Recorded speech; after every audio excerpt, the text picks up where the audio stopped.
మంత్రివర్గ నిర్ణయాన్ని శాసనసభలో చర్చకు ప్రవేశపెట్టడం ద్వారా ప్రతిపక్షాలను వివిధ సామాజిక వర్గాల నుంచి సలహాలు సూచనలు తీసుకొని ఒక మంచి కార్యక్రమాన్ని చేపట్టాలని ప్రభుత్వం ఈరోజు పొన్నం ప్రభాకర్ గారు తీర్మానాన్ని ప్రవేశపెట్టిండ్రు. దాంట్లో చర్చలో భాగంగా ప్రతిపక్షాలందరూ కూడా సలహాలు సూచనలు తీసుకోదలుచుకున్నారు. అయితే ఈ సందర్భంగా సలహాలు సూచనలు ఇచ్చేదానికంటే కూడా అనుమానాలను లేవనెత్తడం ద్వారా ఈ అంశాన్ని పక్కదోవ పట్టించి ప్రజలకు కొన్ని అనుమానాలను రేకెత్తించే విధంగా చర్చ ఆ దిశగా జరుగుతుంది అధ్యక్ష. ఈ సందర్భంగా నేను తమ ద్వారా ప్రతిపక్ష పార్టీలకు సభలో ప్రాతినిధ్యం లేని మిగతా వర్గాలకు సామాజిక వర్గాలకు కూడా తమ ద్వారా నేను ఏం చెప్పదలుచుకున్నా అంటే బడుగు బలైన అల్పసంఖ్యాక వర్గాల అభ్యున్నతికి నిరంతరం పాటుపడ్డ చరిత్ర కాంగ్రెస్ పార్టీది. అందులో భాగంగానే కాంగ్రెస్ నేతృత్వంలో ఉన్న యూపీఏ 1 సందర్భంగా మైనారిటీల యొక్క అభ్యున్నతి కోసం వాళ్ళ ఆర్థిక స్థితిగతులను అంచనా వేసి వాళ్ళ మేలు కోసం వాళ్ళ అభివృద్ధి కోసం చర్యలు చేపట్టాలని ఆనాడు జస్టిస్ రాజేందర్ సచార్ నేతృత్వంలో దేశంలోని ముస్లిం మైనారిటీ స్థితిగతుల అధ్యయనానికి ఉన్నత స్థాయి కమిటీ వేయడం జరిగింది అధ్యక్ష. ఆ రోజు ఆ కమిటీ చేసిన సమగ్ర అధ్యయనం చేసిన సిఫార్సులను ఆధారంగా ముస్లిం మైనారిటీ అభ్యున్నతికి కనువిని ఎరగని రీతిలో ఆ రోజు ప్రభుత్వం చర్యలు చేపట్టింది. అది చరిత్రలో కాంగ్రెస్ పార్టీ తీసుకున్న నిర్ణయాలు కూడా మన కళ్ళ ముందు ఉన్నాయి. ఇలాంటి అనుభవాలన్నిటిని క్రోడీకరించి మన రాష్ట్రంలో ప్రధానంగా అన్ని వర్గాలకు సంబంధించిన సమాచారాన్ని సేకరిస్తూనే వెనుకబడిన తరగతుల వారి యొక్క అభ్యున్నతి కోసం వారికి అవసరమైన ఆర్థిక సహాయాన్ని అదేవిధంగా రాజకీయంగా కానీ విద్యాపరంగా కానీ ఉద్యోగపరంగా కానీ అన్ని రకాలుగా ఆ వర్గాలకు ప్రభుత్వం అండగా నిలబడాలన్న ఆలోచనతోని మా నాయకుడు పార్లమెంట్ సభ్యుడు రాజీవ్ గాంధీ గారు వారసుడుగా రాహుల్ గాంధీ గారు ఏదైతే మాట ఇచ్చిండ్రో ఆ మాటను నిలబెట్టడానికి ఈరోజు ఈ ప్రభుత్వం పూర్తి స్థాయిలో ప్రయత్నం చేస్తుంది. అందుకే ఈరోజు ఏ విధంగా అయితే సచార్ కమిటీ ద్వారా మైనారిటీ వర్గాలకు మేలు జరగడానికి నిర్ణయాలు తీసుకున్నామో ఈరోజు కూడా ఈ సభలో శాస్త్రీయ పరంగా ఒక అంచనా సమగ్ర ప్రణాళికలు విధానాలను రూపొందిస్తాం.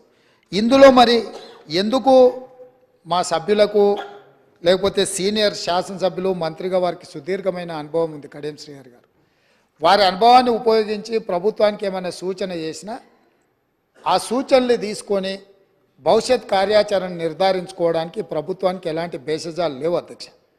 చాలా విస్పష్టంగా ఈ రాష్ట్రంలో ఉన్న జనాభా మొత్తం మీరు సమగ్ర కుటుంబ సర్వే చేసినామని గొప్పగా చెప్తున్నారు. ఇంతవరకు ఎప్పుడైనా ఆనాటి ప్రభుత్వం సమగ్ర కుటుంబ సర్వే చేసి ఈ సభలో వాటి వివరాలను ఎప్పుడైనా చెప్పినరా అధ్యక్ష? సమాజంలో ఉన్న ప్రజాప్రతినిధులకు కానీ ప్రజలకు కానీ ఆ సమగ్ర కుటుంబ సర్వే ఎప్పుడన్నా అందుబాటులో పెట్టినరా అధ్యక్ష? దాదాపుగా 10 సంవత్సరాలు అవుతుంది. అదొక రహస్య నివేదికగా మీరు మాత్రమే సమగ్ర కుటుంబ సర్వే చేసి ఒకే ఒక్క కుటుంబము ఆ వివరాలన్నీ దాచిపెట్టుకొని వాళ్ళకు అవసరమైనప్పుడు వాళ్ళు చూసుకొని ఎన్నికలప్పుడు దాన్ని ఉపయోగించుకొని మిగతా సమయంలో ఎవరికి అందుబాటులో లేకుండా చేసింది. మాకు అట్లాంటి ఉద్దేశం లేదు అధ్యక్ష. మేము ఈరోజు ప్రవేశపెట్టిన తీర్మానంలో స్పష్టంగా వెనుకబడిన తరగతుల, షెడ్యూల్డ్ కులాల, షెడ్యూల్డ్ తెగల మరియు మిగతా బలహీన వర్గాలకు చెందిన ప్రజల అభ్యున్నతిని నిమిత్తం వివిధ సామాజిక, ఆర్థిక, విద్యాపరమైన, ఉపాధి, రాజకీయ అవకాశాల ప్రణాళికలను రూపొందించి అమలుపరిచేలా తెలంగాణ మంత్రివర్గం 4/2/2024 తేదీన చేసిన సిఫార్సు మేరకు తెలంగాణ రాష్ట్రమంతటా సామాజిక, ఆర్థిక, విద్యాపరమైన, ఉపాధి, రాజకీయ కుల సర్వే, కుల గణన ఒక సమగ్ర ఇంటింటి కుటుంబ సర్వేను చేపట్టాలని ఈ సభ ఏకగ్రీవంగా తీర్మానిస్తుంది. ఇందులో ఎలాంటి అనుమానాలకు శశబిషలకు తావు లేకుండా ఈ ప్రభుత్వం ఒక తీర్మానాన్ని ప్రవేశపెట్టింది. ఈ తీర్మానాన్ని మీరు అర్థం చేసుకొని మీకున్న అవగాహన మేరకు, మీకున్న అనుభవం మేరకు మీరు ఇంకేమైనా ఇది అమలు చేసే క్రమంలో ఏదైనా న్యాయపరమైన చట్టపరమైన చిక్కులు వచ్చే అవకాశం ఉందని మీకు ఏదైనా అనుమానం ఉంటే మీ అనుమానాలతో పాటు దీన్ని అమలు చేయడానికి సూచనలు ఇవ్వండి. మీరు అన్ని అనుమానాలను లేవనెత్తి అసలు ఈ తీర్మానానికే ఒక చట్టబద్ధత లేదన్నట్టుగా చర్చ జరగడము ఇది మనందరికీ మంచిది కాదు. కాబట్టి సో మీ మనసుల్లో ఏదైనా అనుమానం ఉంటే అనుమానాన్ని చెప్పండి, దానికి మీ వైపు నుంచి ఇచ్చే సూచన కూడా చెప్పండి. మేము ఇక్కడ ఇది రహస్యంగా మేమేదో కూర్చొని మేమేదో పదురుకొని కూడుకొని ఏదో తీర్మానాన్ని పెట్టి చర్చ లేకుండా పాస్ అని ముందుకు వెళ్ళదలుచుకోలేదు అధ్యక్ష. ఇది అత్యంత కీలకమైంది. తెలంగాణ సమాజంలో సుప్రీంకోర్టు వరకు కూడా జరిగిన చర్చలు ఏముంది, మీరు బలహీన వర్గాలకు మీరు అండగా నిలబడాలంటే మీ లెక్కలేంటివో మీకు తెలవాలి అన్నారు. ఈ బలహీన వర్గాల లెక్కలు తెచ్చి వాళ్లకు నిధుల విషయంలో, నియామకాల విషయంలో సహేతుకమైన వాళ్ళ వాటాను వాళ్ళకి ఇవ్వాలని ఆనాటి కేంద్ర ప్రభుత్వం 2011లో ప్రయత్నం చేసింది. ఆ ప్రయత్నాన్ని తదనంతరం వచ్చిన కేంద్ర ప్రభుత్వము ఆ విషయాలను అన్నిటిని కూడా తొక్కిపెట్టి ముందుకు తీసుకురాలి. 1931 తర్వాత మళ్ళీ మా ప్రభుత్వమే, యూపీఏ ప్రభుత్వమే, శ్రీమతి సోనియా గాంధీ గారు చైర్పర్సన్గా ఉన్న యూపీఏ 2లో 2011లో ఆనాడు ఈ పూర్తి వివరాలను కేంద్ర ప్రభుత్వమే చేపట్టింది అధ్యక్ష. ఆ నివేదికలను బయట పెట్టకుండా తర్వాత వచ్చిన నరేంద్ర మోడీ గారి ప్రభుత్వం అడ్డుకున్నది. 10 సంవత్సరాలు ఆ ప్రభుత్వం అడ్డుకున్నది. 10 సంవత్సరాలు గత ప్రభుత్వం సమగ్ర కుటుంబ సర్వే చేసి వివరాలు బయట పెట్టకుండా ఈరోజు ఆ వివరాలను కూడా దాచిపెట్టారు. అందుకే ఈరోజు మేము స్పష్టంగా, ఎందుకంటే 1% ఉన్నోళ్లకు డెఫినెట్గా బాధ ఉంటుంది. ఎందుకంటే మేము 1% రాష్ట్రాన్ని అంతా మా చేతుల్నే గుప్పిట్లో పెట్టుకున్నాం.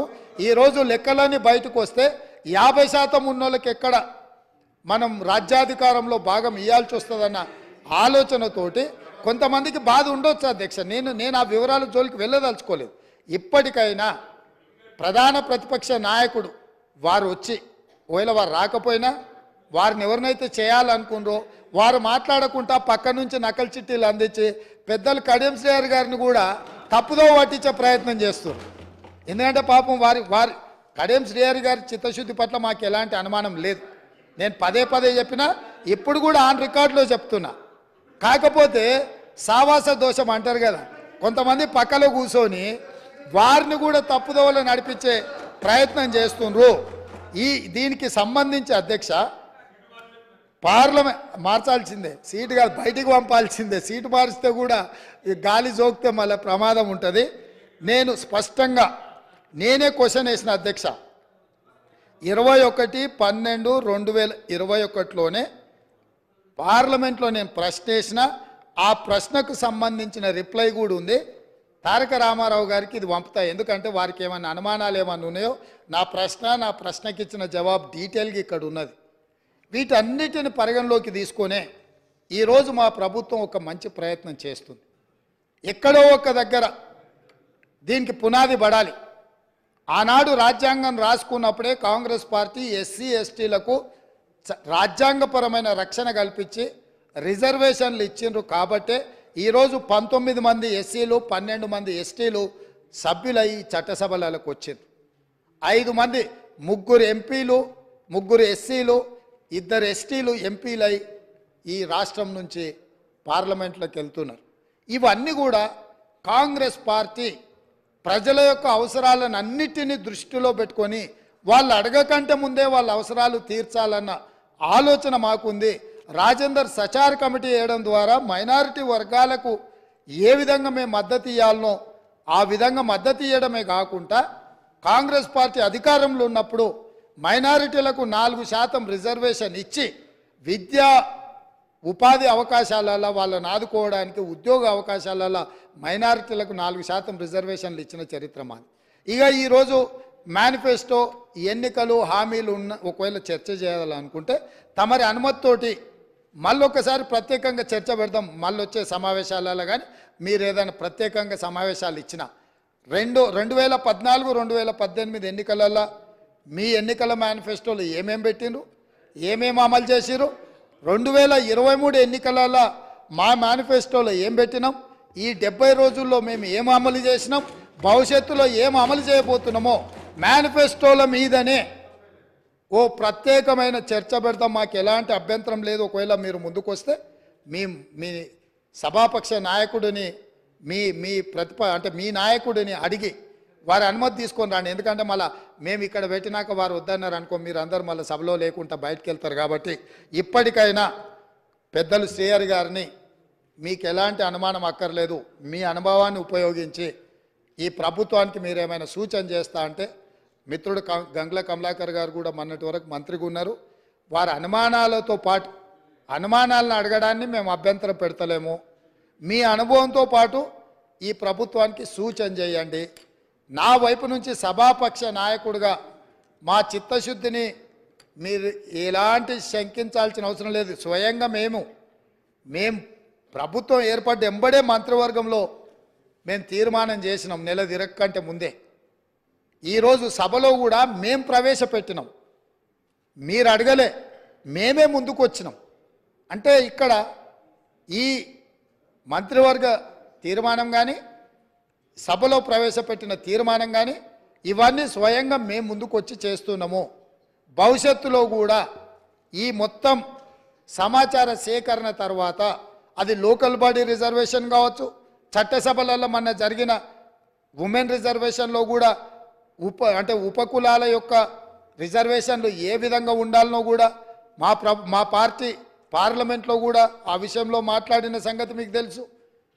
ఈరోజు ఇక్కడ మేం చెప్తున్నది విస్పష్టంగా ఈ తీర్మానము ప్రధానంగా బలహీన వర్గాలను బలోపేతం చేయడమే మా ఉద్దేశము. పాలితులుగా ఉన్న ఈ బలహీన వర్గాలను పాలకులుగా తయారు చేయడమే మా ముఖ్య ఉద్దేశము. వాళ్ళు ఎంతున్నారో వాళ్ళకంత నిధులు కేటాయించి వాళ్ళ ఆర్థిక ప్రయోజనాలను వాళ్ళని ఆర్థికంగా కూడా నిలబెట్టాలనేదే మా ప్రభుత్వం యొక్క ఉద్దేశము. కాబట్టి ఇంత మంచి తీర్మానం తీసుకొచ్చినప్పుడైనా మీరు ముందుకొచ్చి ఈ తీర్మానాన్ని స్వాగతం పలికి దీన్ని ముందుకు తీసుకెళ్లాల్సిందిగా ఏమైనా సూచనలు ఉంటే కూడా చేయండి. 1, 2, 3 ఇవి మా సూచనలు. ఇందులో మీరు ఈ సూచనల ప్రకారం చేస్తే ఇంకా వాళ్ళకి మేలు జరుగుతుంది అని మీరు చెప్తే తప్పకుండా ప్రభుత్వం వాటిని పరిశీలిస్తుంది, సహేతుకమైన సూచనల్ని పరిగణలోకి తీసుకుంటుందని తమరి ద్వారా వారికి అందరికీ నేను తెలియజేస్తున్నా. అధ్యక్ష కమలాకర్ గారు, కొంచెం శ్రీహరి గారు ప్లీజ్ చేయమని సీఎం గారు చెప్పారు sir. Almost all sir speak 50 CM minutes నేను 2 సూచనలు చేస్తే సార్ నేనేమి రాజకీయ ఉపన్యాసం చేయను సార్.